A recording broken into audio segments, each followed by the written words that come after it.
No, baby, that's for somebody else. We're just gonna keep you right where you're at right now. It doesn't matter what you think. The Wrestling Realm presents Break It Down with Brian H.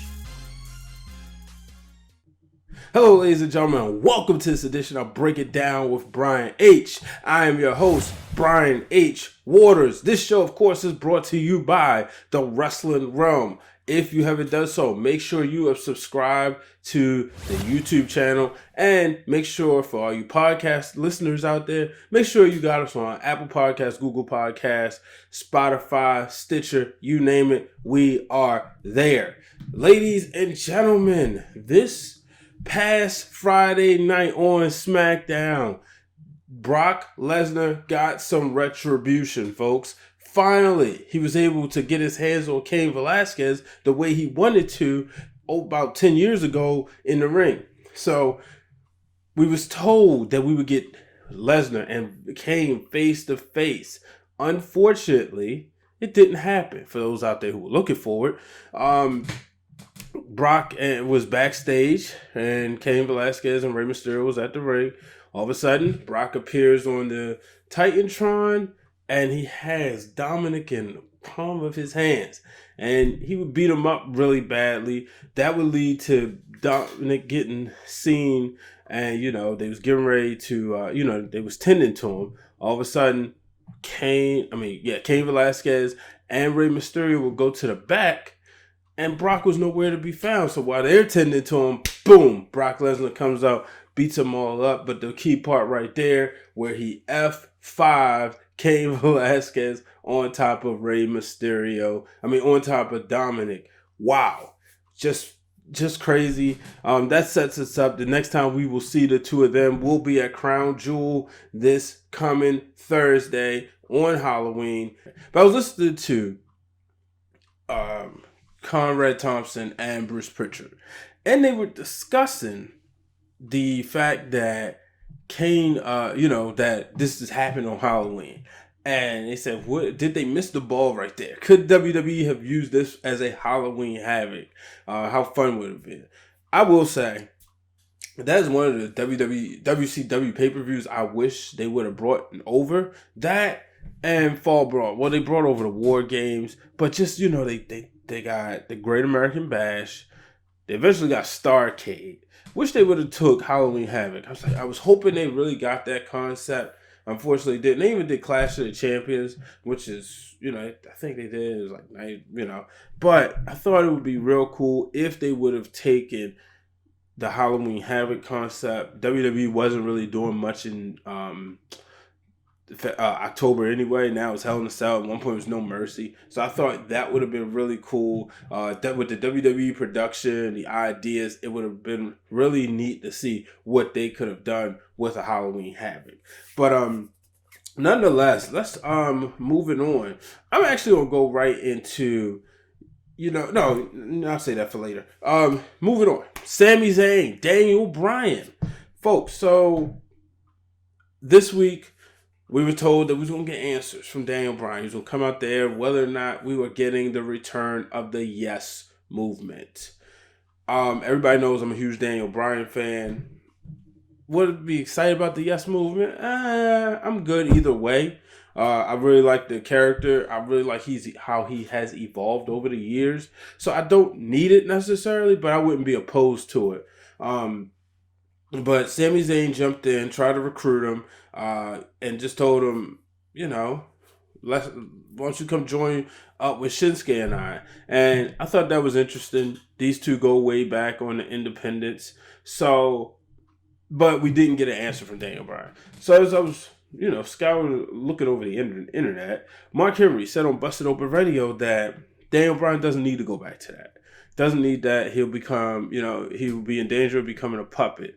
He can pretty much control the crowd, have the palm in his hands. He's on the verge of a breakthrough where no matter what he's doing, fans are going to eat it up. Says like Austin. Austin was a babyface, but he was still pretending to shake your hand, kick you in the gut, and hit a stunner. So it was a heel that got cheered. And, that's what he's saying, like CM Punk. He would go out there, say what he want to say, the pipe bomb and all that other stuff. So these tweeners, and this is what they said Daniel Bryan could be. So I'm interested to know, what's your take on it? Do you think he needs to go back to the yes movement,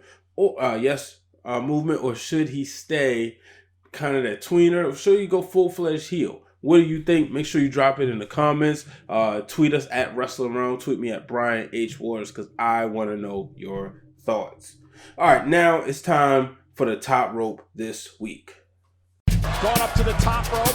It's time for this week's top rope segment of the week. Okay, top rope this week.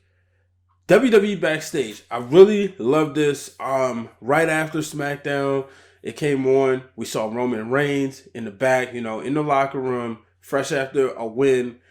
But then we saw the Baron Corbin attack him.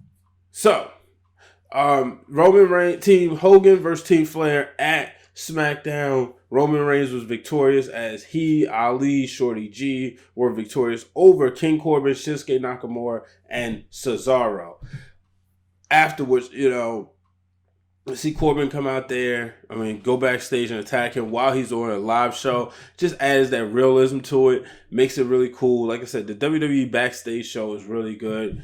I really enjoy that. So that's why it's on the top rope. Sticking right there, they had Finn Balor on the show. As you know, Finn Balor shocked the world on Wednesday when he decided to not align himself with a Johnny Gargano or a Tommaso Ciampa. Instead, he kicked them and with a Pele kick, and then they attacked him. And one of the things he said was, this is the real Finn Balor.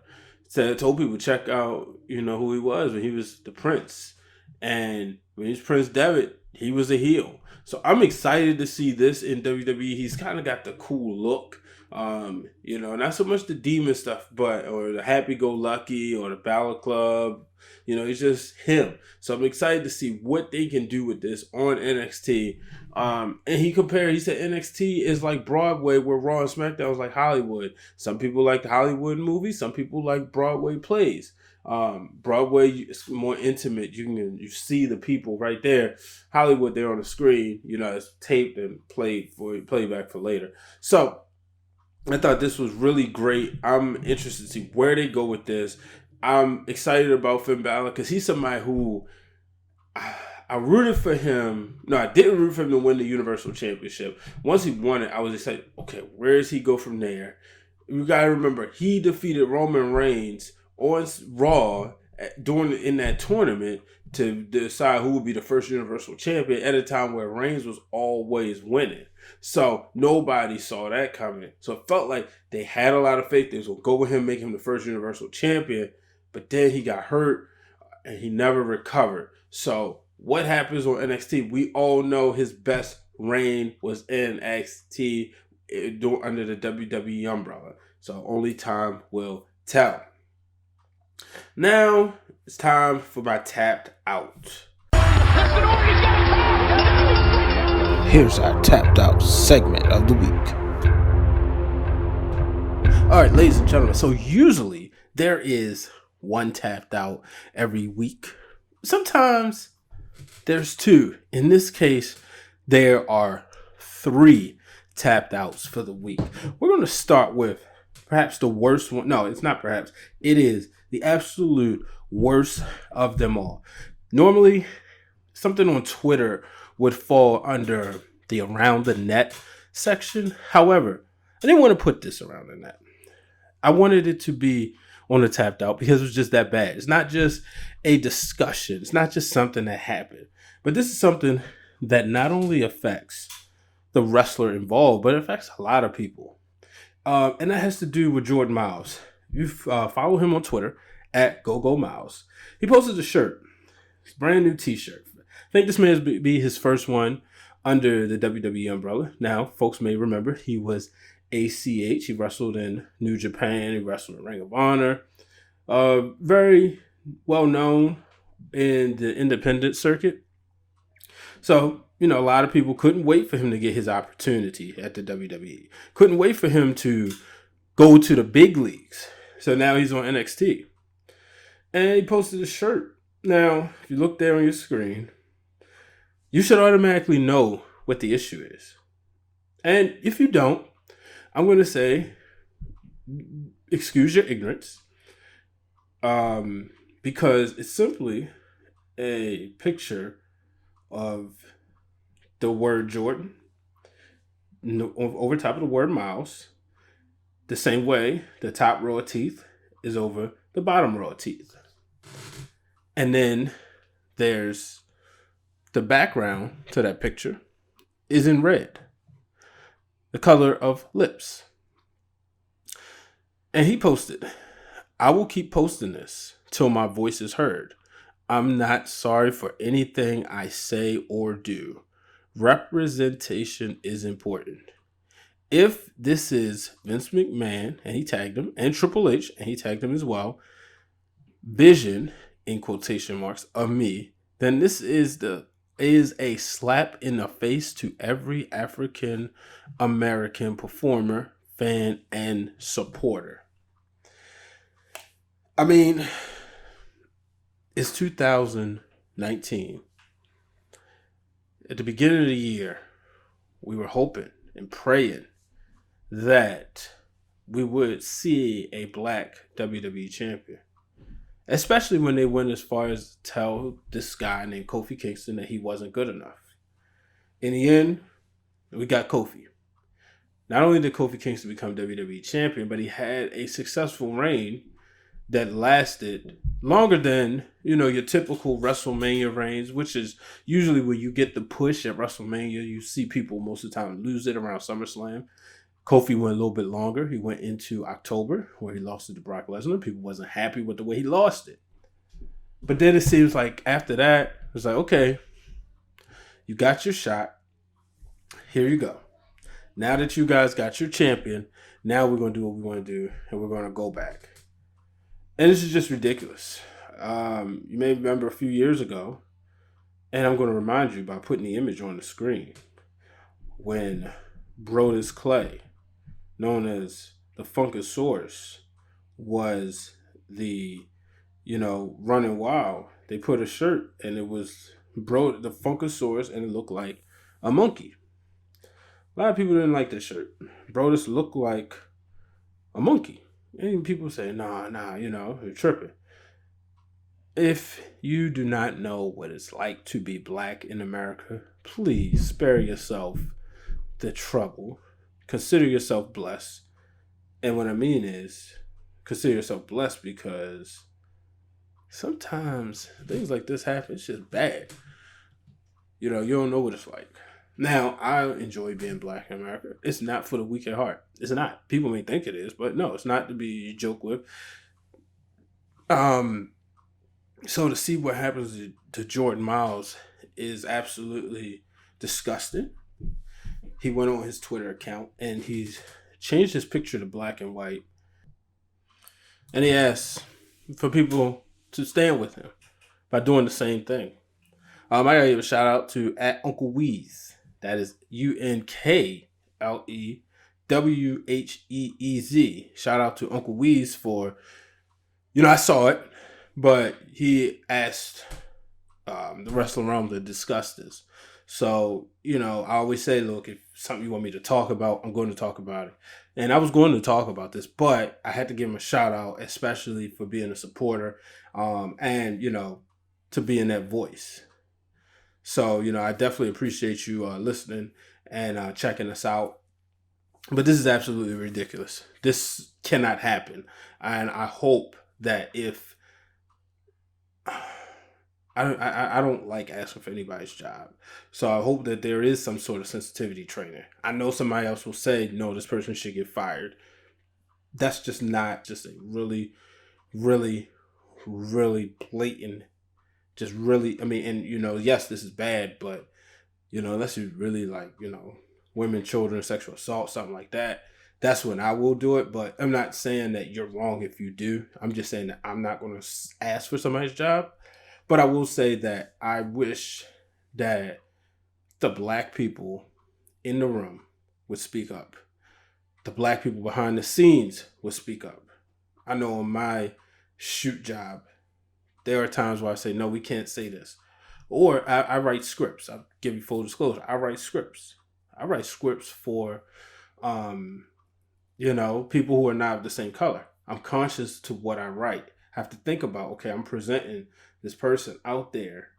I don't want her or him to be in a situation where they're going to look bad, because ultimately I wrote it, and I would not disrespect my coworkers like that. And I would hope that they would look at this. The people in marketing, the people in design would look at this and say, no, this just does not work. And then moving on, another tapped out. Lana and Rusev are going to, instead of in the King's Court, divorce court, being held by Jerry the King Lawler. Now we all know from it, real, if anybody knows about divorce, it's the king. But this right here is, is going too far. We've seen a lot of weddings on television. Now they're having divorce. I think it would be fine if we knew they wasn't really married. Let's say if this was Crystal Marshall and Teddy Long and they did go through and get married and then they went through divorce. Edge and Vicky Guerrero, Lita and Kane. But this is getting to a point where it's like, what is the payoff? We all know they're more than likely Rusev or Bobby Lashley will eliminate each other, or it'll be a double count out, or Rusev more than likely will be the one eliminated because he's not going to be focused on winning a match as a member of Team Hogan. He's going to be focused on getting his hands on Lashley. For goodness sake, they could have just made the match one-on-one. But I digress. So that's the second tapped out. And then here's the Here's the third tapped out. Tyson, Fury, and Braun Strowman. We all know they're getting ready to face off at Crown Jewel. However, Braun Strowman is using Drew Gulak to get Tyson Fury's attention. Why? Now, I understand for Gulak fans, this gives him an opportunity to be in a big spot. A premier matchup between Braun Strowman and Tyson Fury, where people, if you're tuning in to SmackDown because you want to see Braun Strowman and you see him beating up this guy, yeah, you might get cheers on. It does give Drew Gulak an opportunity to showcase his graphic design skills when he puts together these PowerPoints. However, the guy's talented enough that I would rather see him in another spot. I just can't see me wanting to take Braun Strowman seriously in a match with the undefeated heavyweight champion of boxing, and then you have Braun Strowman beating up on a 205 live guy. To me, that absolutely makes no sense. So that's why that's this week's Tapped Out. Now, it's time to go around the net. Around the Net, brought to you by B Waters Productions. If you're out there and you need a photo shoot, perhaps you want to get your big event coming up, you want it filmed, or maybe you need a flyer produced, or maybe you have a photo that you want, the ad make it look even cooler. Contact B Waters Productions by visiting brianhwaters.com/BWatersProductions, or visit us on Instagram at BWaters.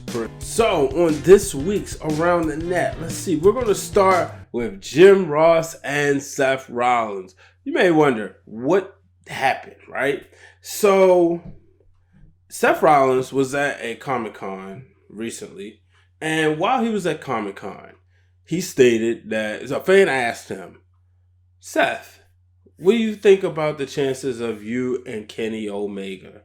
Rollins replied, when he's done playing in the minor leagues, then maybe he can come to the majors where I'm at and we can have a match at WrestleMania. And Jim Ross was not too fond of those comments.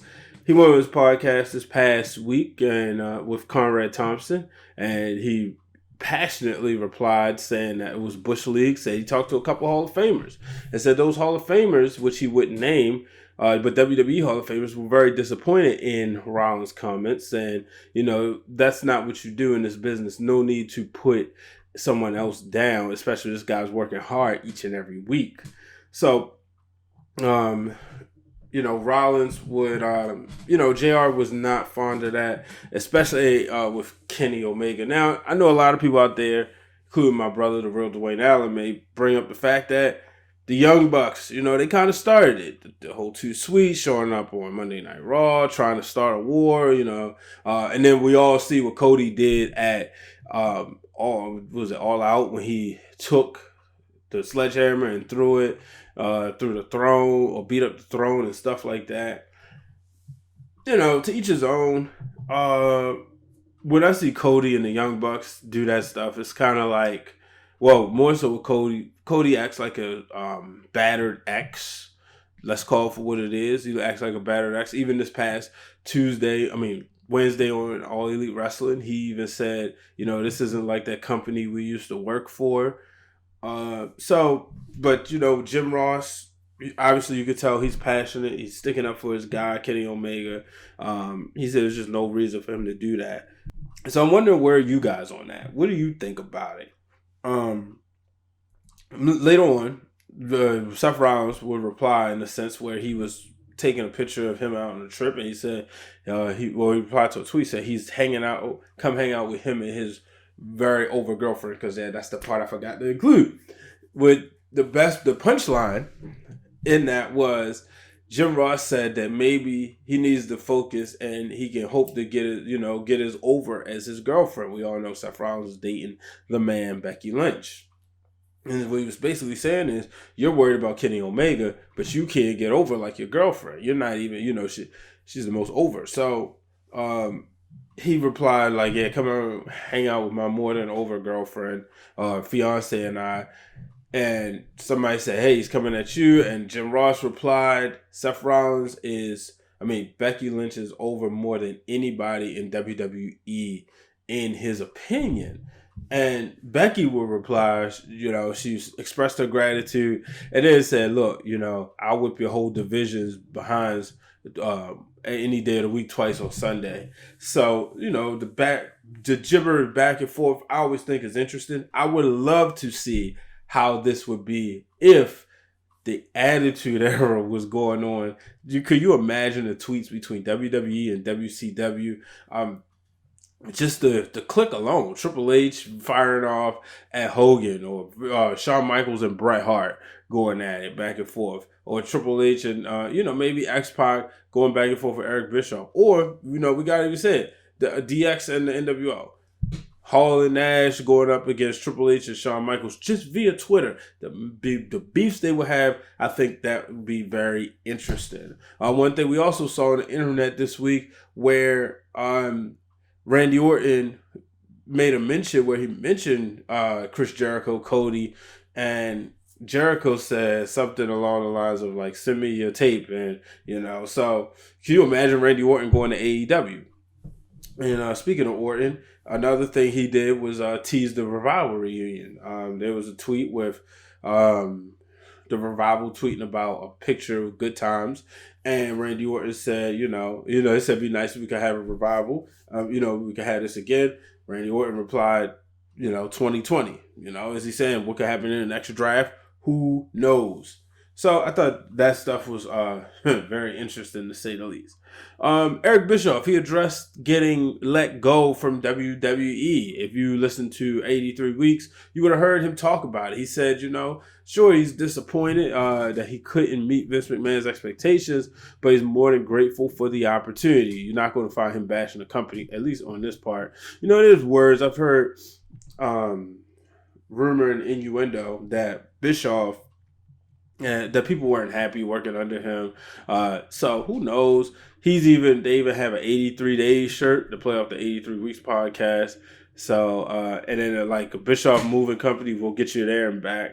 So I thought that was interesting. But it's a good listen to hear him just discuss that whole situation. Doesn't give details because I don't even think he knows why, to be honest. Maybe he does. Who knows? It'd be nice to find out why. And he made it be known that him and Bruce Pritchard, who took over the position, are on good terms, and Bruce is one of his best friends.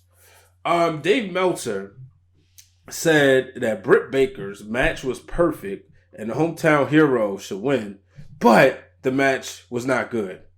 And you may be like, wait, what does that mean? So if you go back and listen, he was on his show And he said that while her match on Tuesday, why do I keep calling it Tuesday? Her match on Wednesday was good, quote unquote, with Jamie Hayter. It wasn't, her match was bad, but it was good that they let the hometown hero win and said that WWE needs to stop the formula where the hometown hero gets beat up in there. And, we all see JR get humiliated every time they go to Oklahoma. There are exceptions.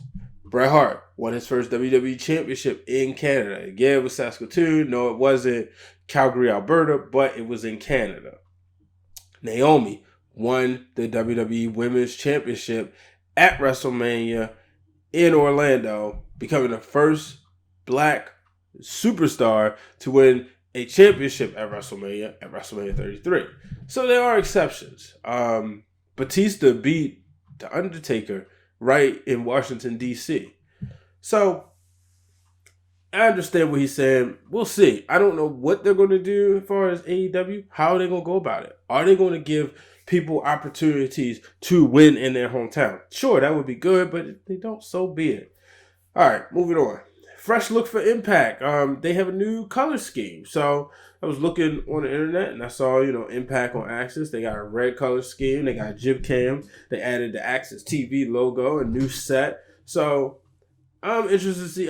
Like I said, I just wish it wasn't on Axis TV, and I wish it was you could find it when it's on Twitch live. On demand, because sometimes I'm not at my device at 8 o'clock. So we'll see. And then not last, but shout out to Faye Jackson becoming the new Pro Wrestling Magic champion. Congratulations to her. # wrestling for the culture. And then last but not least, Corey Graves has a podcast coming out.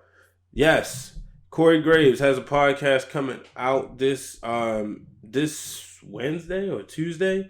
So I'm excited to see that. He's already got guests lined up, including Triple H and Ric Flair. Said that, it's going to be raw. It's going to be, it's going to be straight up. WWE knows what people are doing. We've been doing these podcasts for years. I know the Wrestling Wrealm we're coming up on our 10th anniversary.